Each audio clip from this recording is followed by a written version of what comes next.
Good morning. कैसे हैं आप सब? तो चलिए आज हम लोगों ने रिप्रोडक्शन जो स्टार्ट किया था कल, जो मैंने आप लोगों को रिप्रोडक्शन पढ़ाया था और उसके टाइप्स बताए थे, ए सेक्सुअल रिप्रोडक्शन और सेक्सुअल रिप्रोडक्शन, और डीएनए का मतलब क्या वर्क होता है, डीएनए जो है वो कैसे मैसेज को सेंड करता है, रिप्लिकेट करता है, उसके ब्लूप्रिंट रहता है पेरेंट्स में और वो उसी को रिप्लिकेट करता है। डीएनए जो है मैसेज पहुंचाता है पेरेंट्स से, हेरिडिटी के थ्रू जो है वो हेरिडिटी मटेरियल है, वो पेरेंट्स से ऑफ स्प्रिंग में मैसेजेस पहुंचाता है। और डीएनए कहाँ प्रेजेंट रहता है? क्रोमोसोम में प्रेजेंट रहता है। क्रोमोसोम कहाँ प्रेजेंट रहता है? न्यूक्लियस में प्रेजेंट रहता है। और न्यूक्लियस तो आपको मालूम है कहाँ रहता है, सेल में रहता है। और फिर ये बताया था मैंने कि रिप्रोडक्शन का डेफिनेशन क्या है।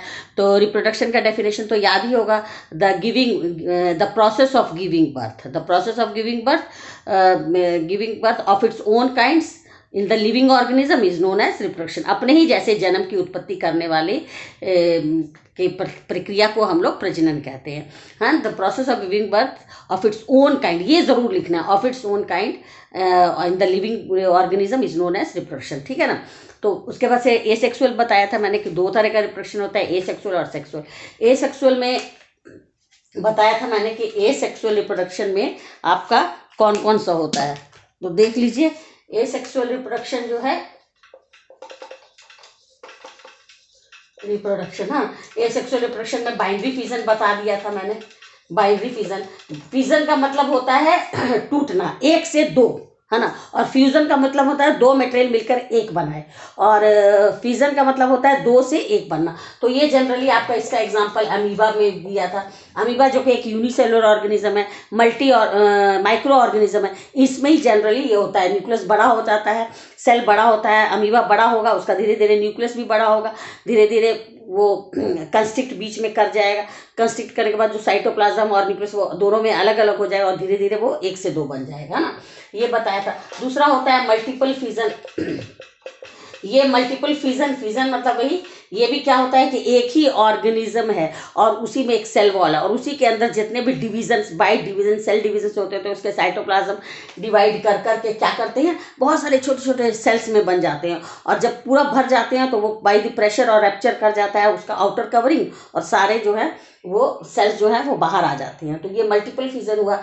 इसका डायग्राम हो गया ऐसे, एक से ऐसे करके ये कंस्ट्रक्ट किया, फिर एक से दो बन गया, है ना। ये दो बन गया, सब में न्यूक्लियस हुआ, साइटोप्लाज्म और सब में न्यूक्लियस हुआ, है ना।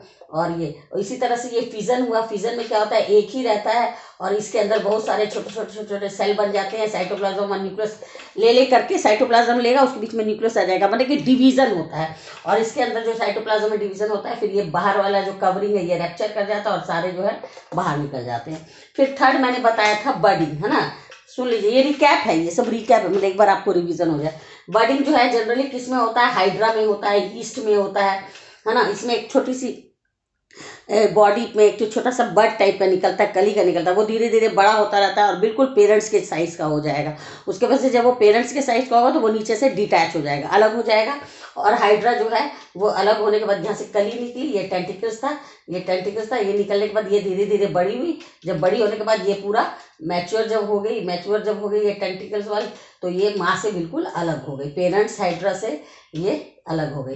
तो ये इसको हम लोग बोलते हैं बडिंग। ये प्रोसेस होता है ए सेक्सुअल, ये सब ए सेक्सुअल रिप्रोडक्शन, ये आपको हाइड्रा और ईस्ट में होता है। और ठीक है, तो ये तीनों आपको मैंने पढ़ाए थे। और आज मैं आपको पढ़ा रही हूँ एक और मेथड है जिसे कि हम लोग बोलते हैं फ्रैगमेंटेशन। क्या बोलते हैं? फ्रैगमेंटेशन। अब ये फ्रैगमेंटेशन क्या होता है आपको पता है? फ्रैगमेंट्स किसको बोलते हैं? छोटे छोटे, जैसे कि ये आपको नहीं बोलते हैं कोई चीज़ लाओ तो उसको फ्रैगमेंट्स कर दो, हिस्सा हिस्सा, छोटे छोटे फ्रैगमेंट में, छोटे छोटे टुकड़े में। तो ये जनरली ये भी मल्टी सेलुलर ऑर्गेनिज्म में होता है। ये आपको जो है होता है जैसे स्पाइरोगायरा। स्पाइरोगायरा एक तरह का क्या है, एल्गी है। क्या होता है? एल्गी। एल्गी यानी काई, जो ग्रीन कलर का होता है, क्लोरोफिल रहता है, जो कि आप कहीं पर देखते होगे, काई टाइप का जो लगा रहता है ना, हरा हरा ग्रीन प्लांट्स। मतलब ये बिल्कुल डेवलप नहीं होते हैं, इसमें आपको कुछ नहीं पता चलता है कि कौन सा रूट है, कौन सा स्टेम है, कौन सा लीव्स है ना। मल्टी सेलुलर ऑर्गेनिज्म है। तो ये जनरली इसका एग्जाम्पल है स्पाइरोगायरा। क्या होता है इसका एग्जाम्पल? स्पाइरोगायरा। इसका एग्जाम्पल है स्पाइरोगायरा। ये आपका एल्गी होता है ना। तो स्पाइरो, इसमें क्या होता है, कि इसका जो सेल होता है वो छोटे छोटे पार्ट्स में, जैसे कि एक एल्गा है, जब इसका रिप्रोडक्शन का टाइम आता है एसेक्सुअल, तो ये अपने बॉडी को डेवलप कर देता है छोटे छोटे फ्रेगमेंट्स में। माने उसी का एक ही साइटोप्लाज्म जो एक स्पाइरोगोरा है वो धीरे धीरे छोटे छोटे फ्रेगमेंट्स में डिवाइड कर देता है। समझ में आ रहा है? और हर फ्रेगमेंट्स में साइटोप्लाज्म और न्यूक्लियस हो जाता है। फिर धीरे धीरे क्या होता है, ये जो फ्रेगमेंट्स है ये अलग अलग बन जाते हैं, है ना, ये अलग अलग बन जाते हैं। और इस तरह से अलग अलग बनने के बाद ये पूरा फिर डेवलप कर जाता है एक अपना एक नए स्पाइरोगोरा में जन्म हो जाता है इसका। यानी एक स्पाइरोगोरा है वो अपने बॉडी में साइटोप्लाज्म और न्यूक्लियस को इकट्ठा करके छोटे छोटे फ्रेगमेंट्स में बन जाता है, हिस्से में, और धीरे धीरे वो एक एक हिस्सा अपने पेरेंट्स से अलग होता जाता है, और अलग होने के बाद वो एक नए स्पाइरोगोरा में डेवलप हो जाता है। ये सब मल्टी सेलुलर ऑर्गेनिज्म है, माइक्रो ऑर्गेनिज्म है, ठीक है ना। तो ये समझ में आ गया। तो फ्रेगमेंटेशन का क्या एग्जाम्पल हुआ, स्पाइरोगोरा हुआ, सी एनिमोन हुआ जो कि आपको वाटर एनिमल है ना। तो ये भी समझ गए आप, है ना। अब आ जाइए आप स्पाइरोगोरा फ्रेगमेंटेशन के बाद आप आ जाइए, एक और बहुत इंपॉर्टेंट है, वो है ये जो आपको मैंने बताया था, जो हाइड्रा, ये जो एल्गी है, ये आपका प्लांट में एक और रिप्रोडक्शन जो कि प्लांट में बहुत इंपॉर्टेंट है, वो मेनली प्लांट में ही होता है, वो आपके एनिमल्स में नहीं होता है। तो वो होता है वेजिटेटिव रिप्रोडक्शन। Vegetative reproduction. अब आपको पता है कि जो प्लांट्स होते हैं उसमें दो पार्ट्स होते हैं। एक तो रिप्रोडक्टिव पार्ट्स होता है जो फ्लावर होता है, जिसमें पिस्टिल, स्टेमन, है ना, एंथर, ये हो, और एक होता है वेजिटेटिव पार्ट्स। वेजिटेटिव पार्ट्स आपका कोई भी मतलब सेक्सुअल रिप्रोडक्शन में पार्ट नहीं लेते हैं। तो ये वेजिटेटिव पार्ट्स जो होते हैं, इनसे जब हम लोग रिप्रोडक्शन कराएं तो उसको हम लोग बोलते हैं वेजिटेटिव रिप्रोडक्शन। अब वेजिटेटिव पार्ट्स कौन कौन से होते हैं, कोई बता सकता है? वेजिटेटिव पार्ट्स होता है जैसे स्टेम हुआ, जैसे रूट हुआ, जैसे लीव्स हुआ, है ना, ये सारे को हम लोग क्या बोलते हैं, वेजिटेटिव पार्ट्स, ठीक है ना। तो इनसे जो रिप्रोडक्शन होता है उसको हम लोग कहते हैं वेजिटेटिव रिप्रोडक्शन। और ये वेजिटेटिव रिप्रोडक्शन या वेजिटेटिव प्रोपेगेशन भी बोलते हैं। तो ये वेजिटेटिव रिप्रोडक्शन जो होता है ये आपका जनरली प्लांट में होता है। किसमें? प्लांट में। अब आप लोग देखते होंगे कि किसी के घर जाओ, मनी प्लांट है तो मनी प्लांट का स्टेम तोड़ के लाओ, लगा दो, लग जाता है। गुलाब जई, जितने भी श्रब्स हैं जनरली वो उनका रिप्रोडक्शन वेजिटेटिव रिप्रोडक्शन से होता है। जैसे आप रोज़ है, गुलाब का कलम लाइए, लग जाए। ये आपको आलू है, आलू का जो छोटा छोटा आँख रहती है, वो आलू के आँख का पोर्शन को लगा दीजिए मिट्टी में तो उससे उग जाएगा। तो कोई भी वेजिटेटिव पार्ट जैसे रूट, स्टेम, लीफ, इससे जो हम लोग रिप्रोडक्शन होता है एसेक्सुअल, इसमें कोई भी सेकंड पार्टनर नहीं है, एक ही प्लांट है। एक ही प्लांट का स्टेम को काटिए, लगा लीजिए। एक ही प्लांट के आपको रूट्स को लीजिए और कहीं ले जाके लगा दीजिए, है ना। उसी तरह से आप लीव्स, अब इसका एग्जाम्पल क्या है, जैसे कि आपको रोज होता है, मनी प्लांट होता है, शुगर केन होता है ना, उसके बाद से लीव से भी होता है रिप्रोडक्शन। एक लीफ होता है जिसको बोलते हैं हम लोग ब्रायोफाइलम। क्या बोलते हैं?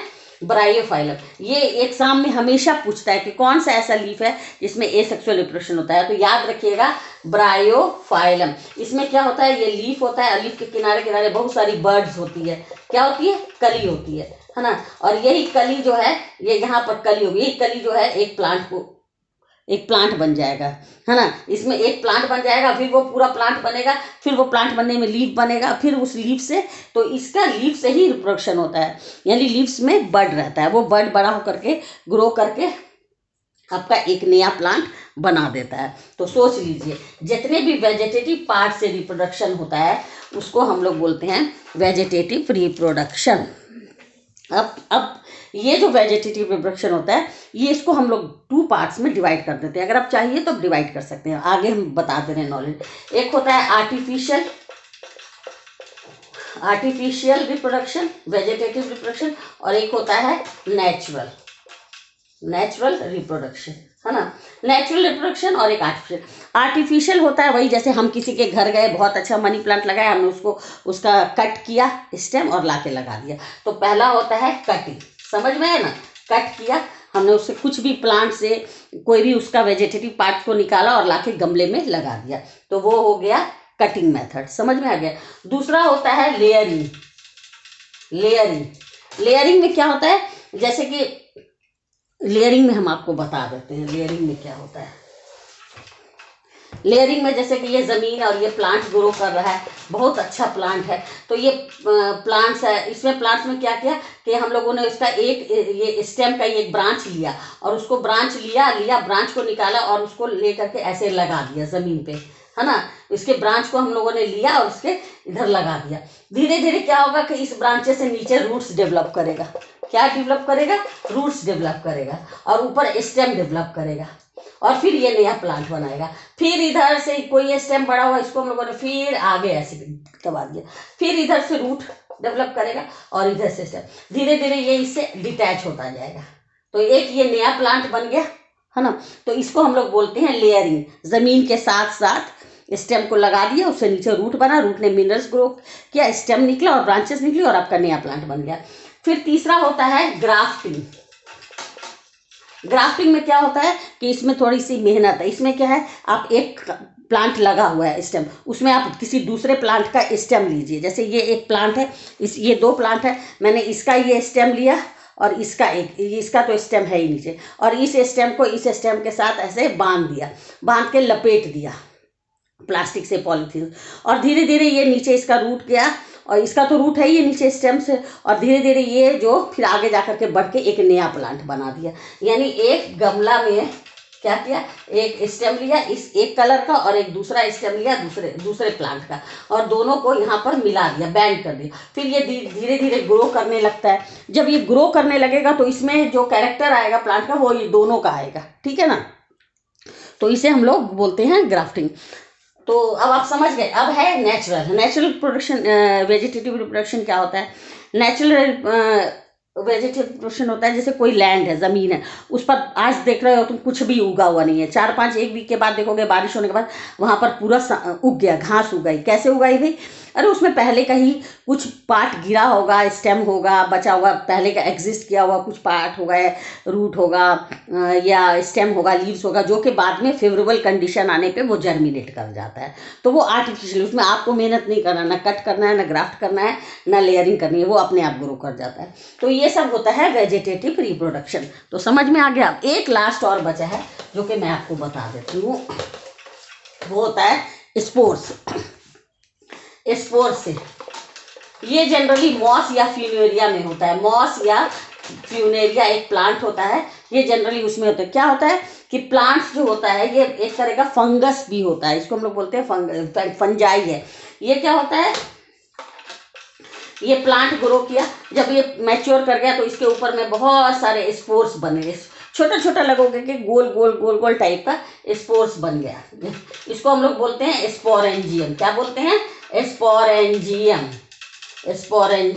और इसके अंदर छोटा बहुत सारा स्पोर्स रहता है, पॉलन ग्रेन्स टाइप का छोटा बहुत सारा स्पोर्स रहेगा। फिर जब फेवरेबल कंडीशन आएगा तो इसका स्पोरेंजियम बर्स्ट कर जाएगा और ये सारा स्पोर्स जो है वो बाहर निकल जाएगा, और ये स्पोर्स हवा में घूमता रहेगा। फंगल है, हाइफाई, ये घूमता रहेगा। घूमते घूमते क्या होगा, घूमते घूमते ये देखेगा कि कहीं पर कुछ खाना पड़ा हुआ है। इसको भी तो लिविंग थिंग के, इसको भी तो कुछ फूड चाहिए, न्यूट्रिशन चाहिए।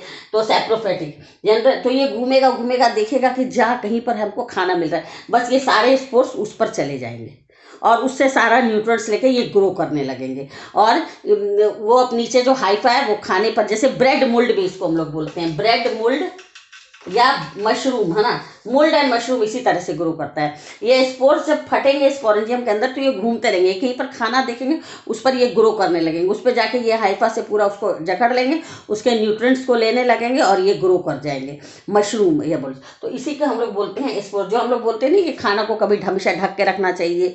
क्यों ढक के रखना चाहिए भाई? ये स्पोर्स वगैरह घूम रहे होंगे और वो आपके खुले खाने पर बैठ जाएंगे और उससे न्यूट्रिएंट्स सारा ले लेंगे और अपने को तो पूरा बढ़ा लेंगे और ब्रेड का पूरा न्यूट्रिएंट सक करके उसको कड़ा और सख्त कर देंगे, या भूआ लग जाएगा, ये कुछ भी हो जाएगा, है ना।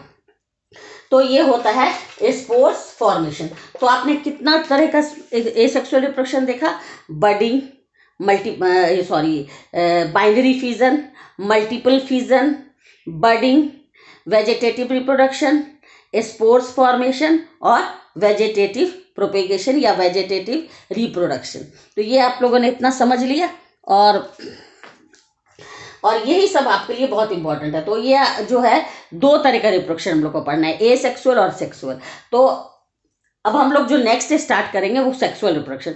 तो सेक्सुअल रिप्रोडक्शन पढ़ने से पहले एक बार हम लोग दोनों का डिफरेंस देख लेते हैं। आपको मालूम है एसेक्सुअल रिप्रोडक्शन में सिंगल पेरेंट से डेवलपमेंट होता है, सिंगल पेरेंट होता है, और एसेक्सुअल में 2 पेरेंट्स चाहिए। एसेक्सुअल में कोई गैमेट्स और कोई सेक्स वगैरह का इन्वॉल्वमेंट नहीं होता है, जबकि सेक्सुअल रिप्रोडक्शन में 2 सेक्स चाहिए, 2 गोनाड्स गैमेट्स चाहिए, गैमेट्स बोलते हैं उसको, मेल गैमेट और फीमेल गैमेट चाहिए। इसमें जो होता है एसेक्सुअल में कोई वेरिएशन, लेस वेरिएशन होता है, कम, मतलब इसमें सब सिमिलर एक ही टाइप का होता है, उसमें बहुत वेरिएशन मिलेगा आपको। वो सेक्सुअल रिप्रोडक्शन बहुत तरह का वेरिएशन मिलेगा, है ना। तो ये सारी प्रॉपर्टीज़ हैं जो कि हम आगे पढ़ेंगे। तब तक के लिए आप इसको पढ़ लीजिए। एसेक्सुअल रिप्रोडक्शन बहुत ईजी है, कुछ नहीं है, थोड़ी सी मेहनत की ज़रूरत है, आपको याद हो जाएगा। और मैंने कोशिश की है कि मैं आपको बहुत ईजी लैंग्वेज में समझाऊँ ताकि आपको समझ में आ जाए। Okay, take care.